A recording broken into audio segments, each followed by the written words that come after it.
Yeah, yeah, yeah. All right. All right. Welcome in, Bears fans. Another tough loss for the Chicago Bears.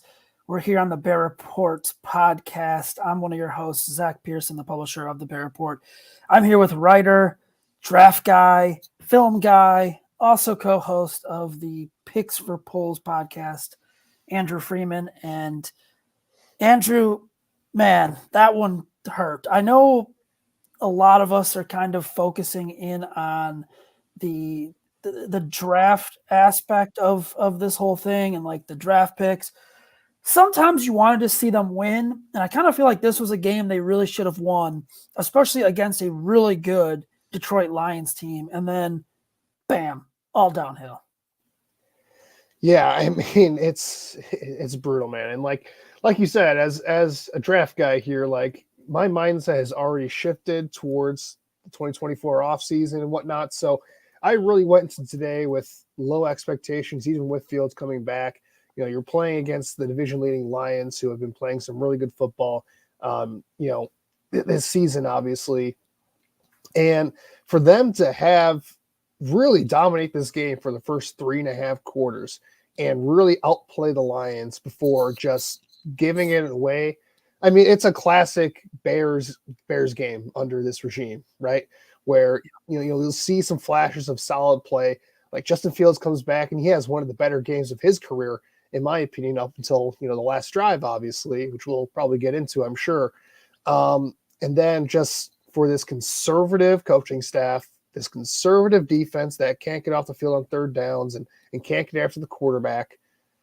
Like what is there to even say at this point with this team? It just seems like whenever they can find a way to lose a game, they go ahead and do it. Like I was there with you at Soldier Field when they lost against Denver, and I Wow. thought that was the worst the worst choke job we'd see this season. And this is even worse because they really put it on them for really even going into the fourth quarter here. So just so much bad here. Just embarrassing, really, is the one way I can kind of describe it. Yeah, I mean, this one's tough, man. Like Detroit 7-2 on top of the NFC North, really like in the race for the NFC top spot, through the first 10 or so weeks here. And, myself included, I think a lot of us here in the Bear Report, everyone took the Lions to win this game. I think a lot of Bears fans thought, the Lions would win this game. But with Justin Fields coming back, it gave us hope. And looking at it, I mean, Fields didn't play bad at all. I thought it was actually one of his better games. Passing stats, really don't say much. He's 16 to 23, 169 yards, one touchdown. He also had 104 rushing yards. It was kind of one of those typical Justin Fields games where you're going to get the rushing and the passing. He looked good. He started off hot. And really, I mean, the only mistake you could attribute to him was at the end with the strip sack. I know Darnell Wright, he had a good game overall against Aiden Hutchinson. That's an all-pro pass rusher, one of the best pass rushers in the league. That's going to happen. Obviously, you can knock Fields a little bit on the ball protection. It's not all his fault. You can't pin this game on Justin Fields. Honestly, this is on coaching, man. This is a typical Matt Eberflus, just what the heck are you doing type coaching game. Like, they were so aggressive for the first three quarters, going for it on fourth down, opening up the playbook a little bit. They get to the fourth quarter, and it's the second play of the fourth quarter. It's like the second the fourth quarter switches, his mind like goes, okay, we can't make mistakes. We can't do this. We have to play conservatively. They 4th and 1, they kick the field goal. After going for it on fourth down a couple different times, they kick the field goal. Do they end up with a field goal on that drive? Maybe, but at least it allows them to get a touchdown opportunity, maybe kill some more clock. Then Detroit's coming down. They're down 20. They're down 12, essentially 26-14. And the last two drives, guess who's in charge of the defense? Matt Eberflus. They were very, very conservative on both of those drives. You go back and look against Carolina, and there's another game I noticed it too. Teams attack the middle. They attack the seams on the Bears defense late in games. And they did it again in this game. And it was just all over the middle. It was all open stuff, soft coverage. They let them get on the field. They get the play inside the one. He calls a timeout then. I was a little confused by that. Maybe I'm just kind of overreacting. It was just a typical, like, very conservative game. And I'm going to read you some stats here on Matt Eberflus, and you give me your honest to God reaction on this. He's now 0-9 against the NFC North in his career. He's 6-22 as a head coach overall in his career. He has yet to beat a team with a winning record. I think he has 3 wins against 500 teams. It's not a winning record. The quarterbacks he's beaten, the list is awful. When Sam Howell's on the top of that list, it's not a very good list. It is just, it's crazy, man. I don't understand how this thing goes on. I don't think it goes on for Matt Eberflus after this year. I don't know if it goes on for Justin Fields or not. I mean, can we say with like any certainty here that Matt Eberflus is like the worst head coaching hire in Bears history? Like, is that too much to say? Like, I get that. Like, look, this was a rebuilding effort, and like last year, there is definitely an element to like you don't want to put too much of last year on Eberflus because of the fact that they really stripped down this roster to the studs here. But this was supposed to be the year where they started to put some momentum together and really start to build this thing out, and to see kind of the same kind of mistakes, or not really even mistakes, but just the same flaws with this roster that we saw last year continue to reflect itself this year shows that, look, I mean, they had all the resources in the world last offseason. They added a decent amount of talent, maybe not as much as you'd like to have seen with given how many resources they had, but yeah, man, we're just not seeing the progress. And I know like a lot of people are saying with the defense, like they're looking better over the last few weeks.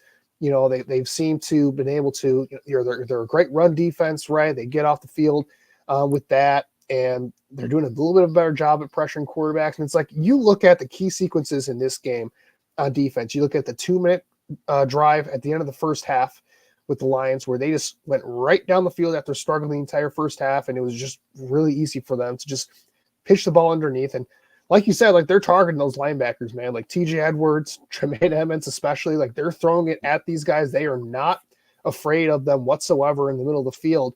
And that was kind of the whole selling point of Eberflus and Ryan Poles kind of going after Edmonds, right? Was that he was going to be this shutdown guy in the middle of the defense. You know, they want to run that classic Tampa 2 where they have that big, fast, hulking middle linebacker that can take up a lot of ground and take away those passes in the seams in the middle of the field. And we're just not seeing that from Edmonds this year. And Edwards, we kind of know what he is, where he's kind of limited in coverage anyway, but you know, teams can recognize that stuff in these 2-minute drive situations, and they can attack that, right? And we've seen that a couple times this year where that's happened. And then, the fourth quarter is a big example of that as well. The Lions offense was not doing well. Bears are doing a good job. They were doing a really good job. They were doing a really good job. Like, they were getting turnovers. Like, Jared Goff looked it was like a classic Jared Goof game today. He had 5 interceptions going into this week. Yep. 5.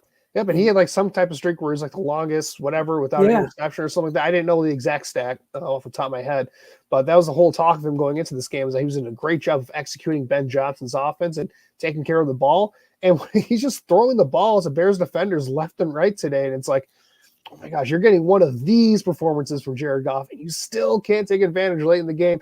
And it's not like look, Jared Goff made the great throw to Jameson Williamson on that first touchdown drive in the fourth quarter, which, I mean, that was a really nice throw. Bears kind of let him. I'll have to go back and see the all 22 to see what happened from a coverage standpoint there. Pretty sure it was soft still. Yeah, pretty sure it was soft coverage, though, which is classic with this team. But like most of it was just dinking and dunking them just dinking and dunking down the field. And when you're just allowing them free access, especially in those situations, like, of course they're going to, drive right down the field. And when you can't tackle them after the fact, like, that makes it even worse then. Because if you're going to play that soft coverage, at least tackle them right away once they catch the ball. And it's just frustrating. And then I can go all day about the pass rush. Like, Montez Sweat had a sack today. I'm sorry, I don't see the multiplier effect with Montez Sweat since he's been here. I know he had a great game against the Panthers when literally half his pressures were him not being blocked. And by the way, his sack today was him just not being blocked, which I guess that's when he's at his best with this defense. But in key situations, where's this pass rush at? Like, are they making any impact on Jared Goff, making it any more uncomfortable for him in the pocket? Because I'm certainly not seeing it. And I know the Lions have a great offensive line, so I don't want to take anything away from them either. But man, it's just the same stuff over and over again. And the thing was about this is, like, once the Lions started driving on that first touchdown drive in the fourth quarter, you just knew what was going to happen. You just knew. You knew that they were going to go down the field, get a touchdown. You knew the Bears would not get, you knew they would do the 3 and out on the very next possession, and then you knew that the Lions were going to go down there, win the game, and then Justin Fields would end the day with a turnover, because that's the way it goes here. That's just the way this thing works. And, like I said, I mean, if you want to put some blame on Justin Fields, I think that's the play. And even then, it's like, I think we can confidently say, I mean, he was not the problem today. I even think, like, look how aggressive they were on that third down at the end of the game. Like, that ball was, I don't know why Tyler Scott stopped in the route. Unless, I don't know, did you see it differently? It didn't look like he slowed up. No, he definitely slowed up. Yeah. That was a good throw. Yeah, that was a good throw by Fields. Now, the decision to go for a deep ball when all you need is just a first down there. Yeah. I guess you could question that, but honestly, like, if Tyler Scott doesn't misplay, the ball, like, we're talking a wholly different game here. The Bears probably win this game if that doesn't happen, right? Yeah, and I like Tyler Scott. He's a great kid, very nice. Talked to him a couple of times. I think he's got some potential in this league. But looking at him in training camp in the preseason, drops were a problem, and he got stripped today, had a fumble. That one, I don't know if it touched his fingertips or not, if they considered a drop. But still, you can't stop on that route. Even with all you were saying, Andrew, and I do agree, like, the Bears defense, they blew at the end. I think that's more on Eberflus. Look at this, man. The Bears had 4 takeaways, right? They had 3 interceptions, a forced fumble on a kick return as well. They had 10 points off of those takeaways. That can't happen. You have to have more points than that. You have to have, find a way to capitalize. Obviously, they had the dropped interception from Jalen Johnson, which is probably a 98-yard pick six. He got his hands on another one. I just, not throwing to DJ Moore a couple times late in the game, that was concerning. I just keep going back to it. Now I see more and more beat writers. I'm not at the game today, but I see more and more beat writers like bringing up that 4th and 1. That 4th and 1, you're aggressive all game, and you decide we're just going to take the points and take the field goal. I don't know what Matt Eberflus has said on that yet. I'm kind of, as a recording, I'm kind of looking at Twitter, aka X. I haven't seen anything on it yet, so I don't know if anyone else has. But man, it was bad. It just goes back to the coaching, man. Like, this ain't it. This can't go on with Matt Eberflus. It just can't. And I know the Bears don't have anyone right now to come in and replace him. I mean, I guess you'd turn it over to Luke Getsy, but who's going to coach the defense? Like, that's their biggest problem. Once Allen Williams left, any chance of firing Matt Eberflus probably went out the door in season. Yeah. And Courtney Cronin put the stat out there. But according to ESPN Analytics, the Bears had a 98.2 chance of winning the game when they were up 26-14 with 4 minutes and 15 seconds left. A 98% chance of winning this game. And they just let it slip through their fingertips. Like, yeah, and, that 4th and 1, I said at the time, like, I was like, why are you playing for the field goal here? Like, the Lions defense could not stop this offense for most of the day, especially on the ground. Like, they had not figured out the read option stuff with Justin Fields. Like, he had over 100 yards rushing this game. Most of it was on those design quarterback keepers or read option plays where, he's reading the defender, and then when the defender commits to the running back, he's pulling it, he's making a guy miss, and he's getting upfield. They could not stop that for most of the game. So I don't know why in that situation you don't run the play there and try to get a first down on that. Because look, you have to. I get it, because when that play happened, they were up 6. The thinking was you get up 2 possessions there, right, by being up 9.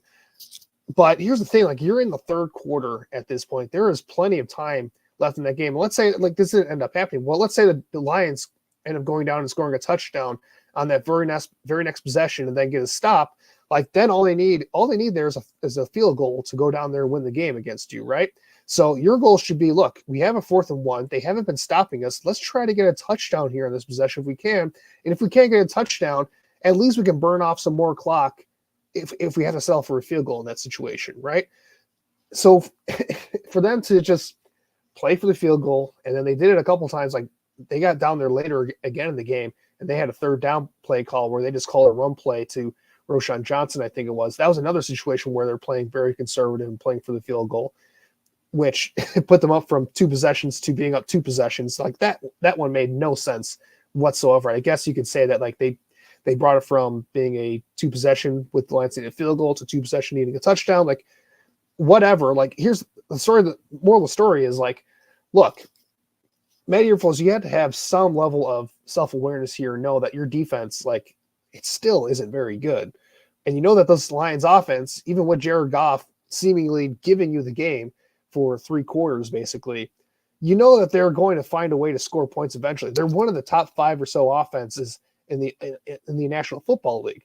So you cannot go down there assuming that your defense is going to make stops. Like you have to go into these possessions here, honestly, assuming that your defense isn't going to make the stops and try to, put the nail in the coffin, so to speak, for any chances of the Lions trying to get a comeback here. But that's just not this coaching staff. They are going to play it safe. They're going to play not to lose. And when you play not to lose, you're going to lose in the end because ultimately the better team's going to come back and beat you. And that's the other thing. Like the Bears, you had to know going into this game, you're the underdogs here. You're on the road. You're going up against the division-leading opponent right here, like a team that has Super Bowl aspirations. Like you should be going all out to try to take this win. You have nothing to lose. Right. You have nothing to lose. And Matt Eberflus got to know your job's on the line here, right? You can't go in here assuming that, if you lose this game like this, that's going to actually help your chances of keeping a job here. So I don't get the decision making here. I really don't. There's so much I can criticize Eberflus right here, but those critical, game management aspects, right down there, like it just sums up his tenure, which is just crusty and conservative, which you had to know that's what you're getting when you basically just try to recapture the Lovie Smith days with the hire, which that's a whole different discussion. And it goes back to that too. Like they had Jim Caldwell, they interviewed Jim Caldwell, they interviewed Matt Eberflus. I want to say, if I'm remembering correctly, they interviewed Dan Quinn. Really, I don't think was going to leave Dallas for this job. It's like you didn't even get someone like Mike McDaniel in the building. Like I don't know, man. Could you imagine Mike McDaniel having a conversation with George McCaskey and Bill Polian and how that would go? They would be acting like they'd be like, "Is this guy speaking English right here? Like, what's going?" It would not go well. But it's just everything with Eberflus too. It's like when he tries to explain stuff, he's all over the place.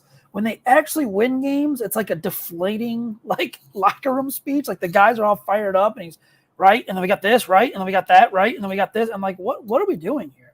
It's just not good overall. Like I don't know, man. It's a I don't want to say it's like a weird feeling around Halas Hall or anything like that.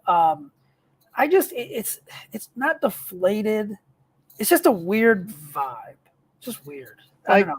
I'll say this, like Eberflus, like he's been a successful defensive coordinator, successful defensive coach in this league. So I'm not saying he doesn't know football or that, he hasn't been a successful coach in this league before, but it's almost like the vibe you get is like you took a high school coach and you put him with an NFL team.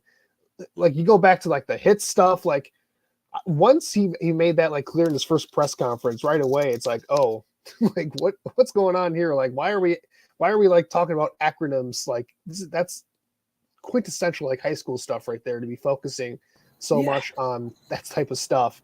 Or the secrets, man. Like the secrets, like they won't tell us who the kick returner is after week 1.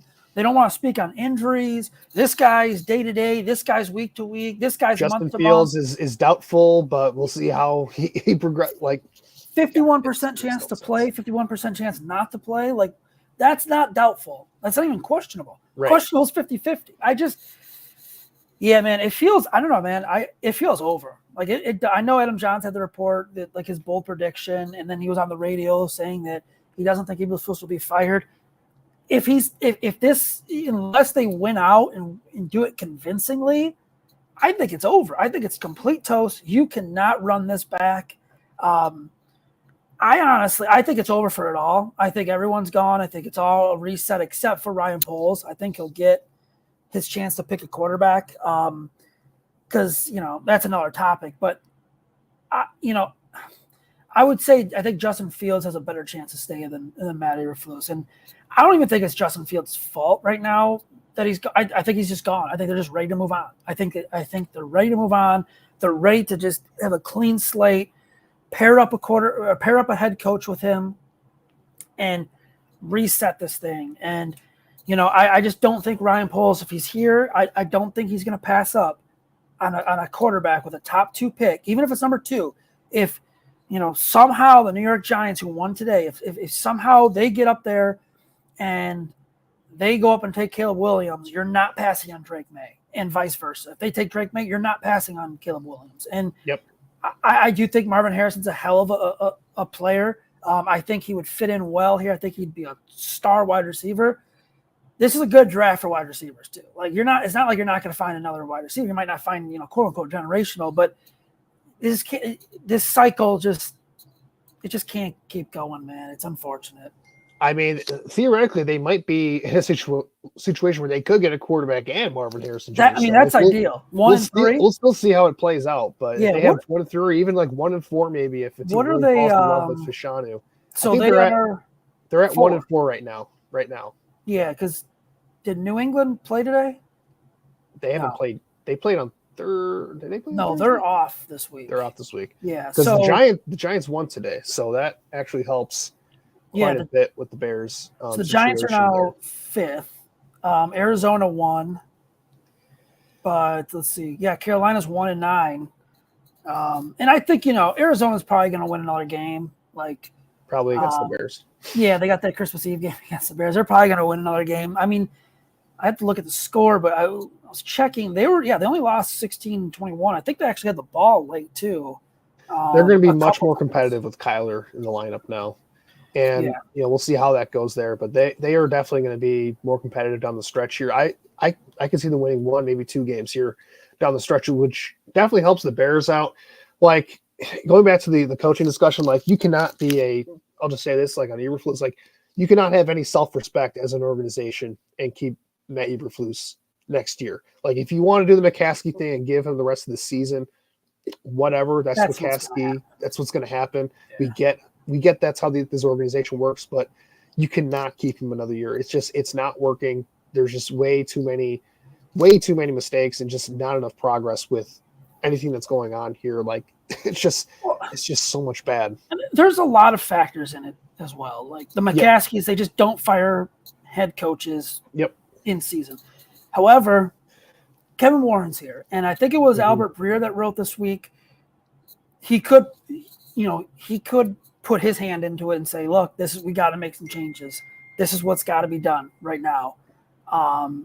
Yeah, man, I'd be shocked if Matt Eberflus is here. Like there's the bye week after Minnesota. They do have an extra day this week. I don't know. But again, who comes in and like if you give it to Luke Getsy, who's going to call the defense? Like who's going to do this? I mean, you really could promote someone within, maybe John Hoke to coordinate the defense, Borgans, someone. But then you're totally waving the white flag. It is total lose-out season.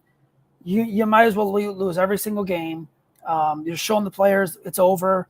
We're done here. Like, obviously, the key guys are going to be around and stay, but yeah, and honestly, with all the chaos that's gone on with the Bears coaching staff in general, just not even talking about on the field, I'm more like talking about off the field. Great culture. Yeah, great culture, right? But I mean, they need I guess you could argue they need some type of stability in the building to finish out the year and just get through the season, which I think is the argument they're probably going to use. I want to shift back to kind of the quarterback discussion though, because look, Justin Fields, he did have an awesome game today. I don't want to take anything away from him there. There's a lot of problems that happened here that were once again outside of his control. I think the strip sack at the end, it's really unfortunate, but it's also been a predictable part of Justin Fields' career where he's had a lot of opportunities to win games down the stretch. And time and time again, it's just like he's not making the plays necessary to kind of put you in positions to win, which, again, a lot of it's not his fault. Like on this one in particular, like Darnell Wright gets absolutely smoked by Hutchinson, and Justin Fields just doesn't see him get strip sacked. But also, like you can argue that Justin Fields needs to have better pocket awareness to be able to feel the rush and at the very least hold on to the football as opposed to just eating the sack and then getting strip sacked right there, right? But this loss is not on Justin Fields. Don't like misconstrue what I'm saying there. I'm like this is definitely more, like you said, a coaching loss. And, Justin Fields, if it weren't for his play, they would have even been in position to win this game, right? That's just what the way it is.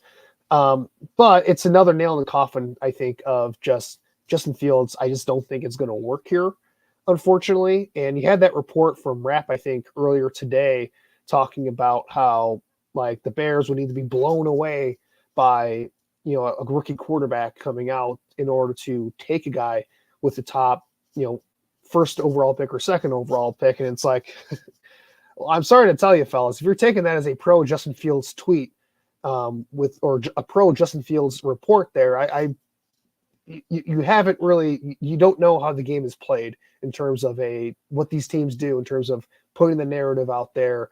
And you're not going to come out in right. 7 games and say, yeah, we're committed to a rookie quarterback that we don't even know which one we're going to take. Right. Like, it would have been like a pro Justin Fields report would have been that the Bears are not even thinking about taking a quarterback and that they're committed to Justin Fields for not only the rest of this year, but for 2024 and beyond. But that's not the report that came out, right? Is this, well, if we're blown away by a guy, we'll move on and pick a guy, which tells you that they're going to get blown away by a guy in the draft process and they're going to move on. Like, that's the way this goes. They're just setting up the narrative for when they do eventually move on from Justin Fields. Like, that's what they're going to go with. That's what they're going to sell to the fan base, that they were just blown away by Caleb Williams and that, no, Justin Fields is still really good. We're going to trade him for a lot of draft pick capital. That's what they're setting this up here. And again, like you said, there's 6 games left in the season. Like, they're not just going to, throw them to the wayside right here. Like, it's the ultimate, like, hedging their bets situation, right? Where, look, Justin Fields could turn this thing around. And if he could play like this for the rest of the year, maybe you do consider it.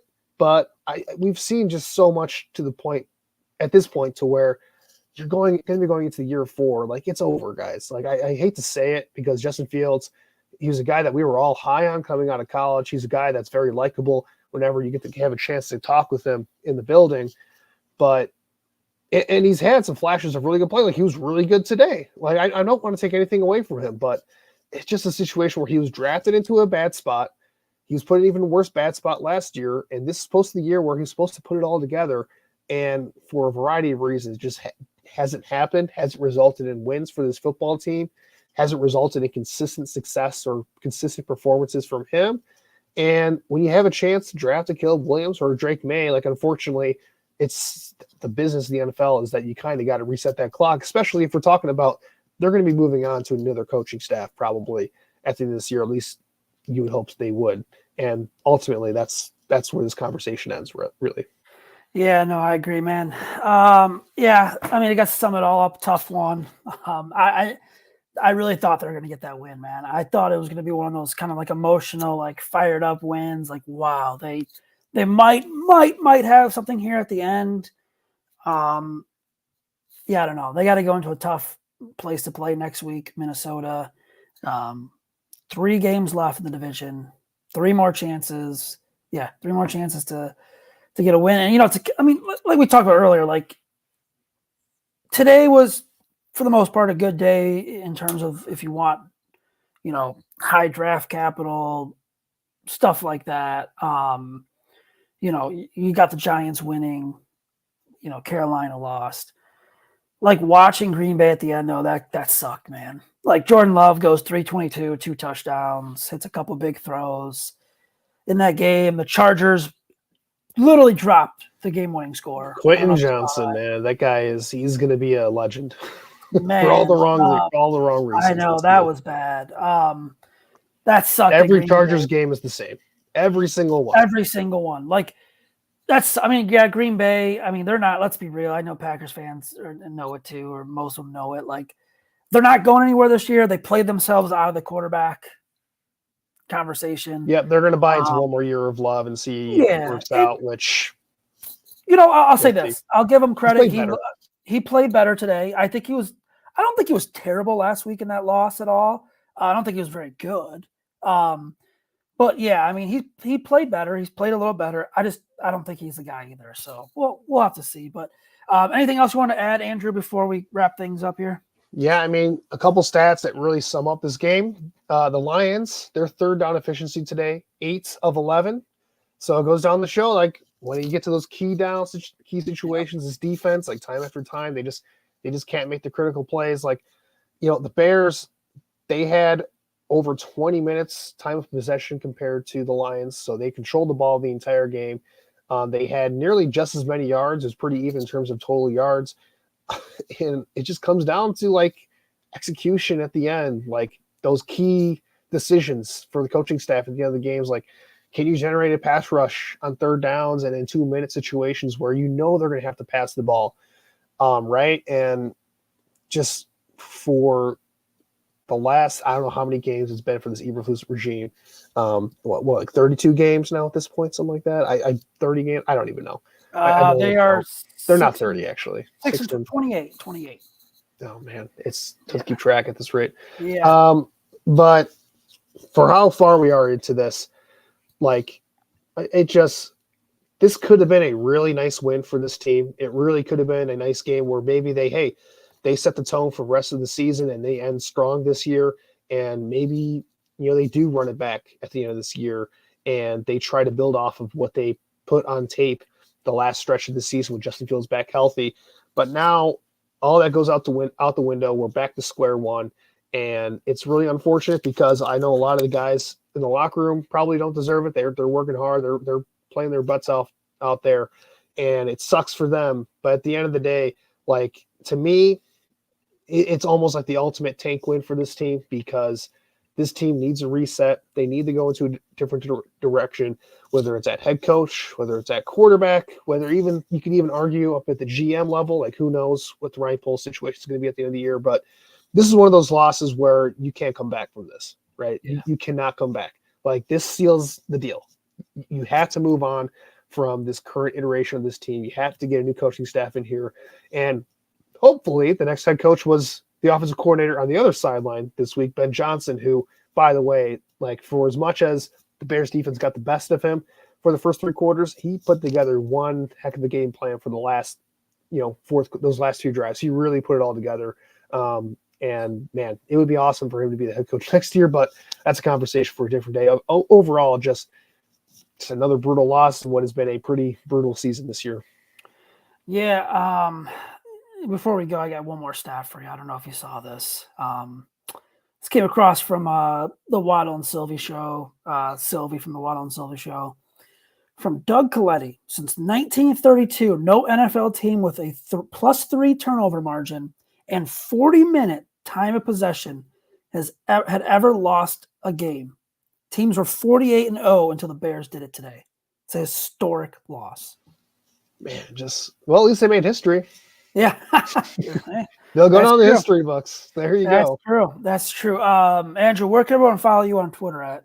Yeah, you can find me on Twitter at AJFreeman25. You can find my work on the Bear Report. Make sure to follow and also make sure to check out my work on the Bear Report as well. I got the Track in the Trenches series, which we all know. I also have a mock draft out there that I put out, which can look a little bit different now with the standings always changing. But if you want to check that out as well, you can go ahead and do that at the Bear Report. But yeah, you can follow me on Twitter at AJFreeman25.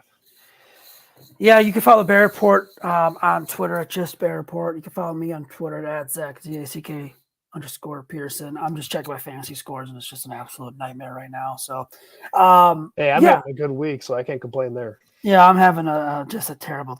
I'm losing by like 40 in one league, and it's one of my good friends, and he just texted me. He said, "I can't escape these injury bugs. I just lost. I think it's Kenneth Walker." You just got to tell him to shut it. I'm like, dude, you're not 40. I literally have like a kicker and a wide receiver left, and you have like 4 players still. Like, what are we? I mean, come on. All right. We'll talk to you guys all this week, maybe next week for the Vikings game. Everyone, please enjoy your holidays. Have a happy Thanksgiving. Hopefully, the Bears can start getting back on track.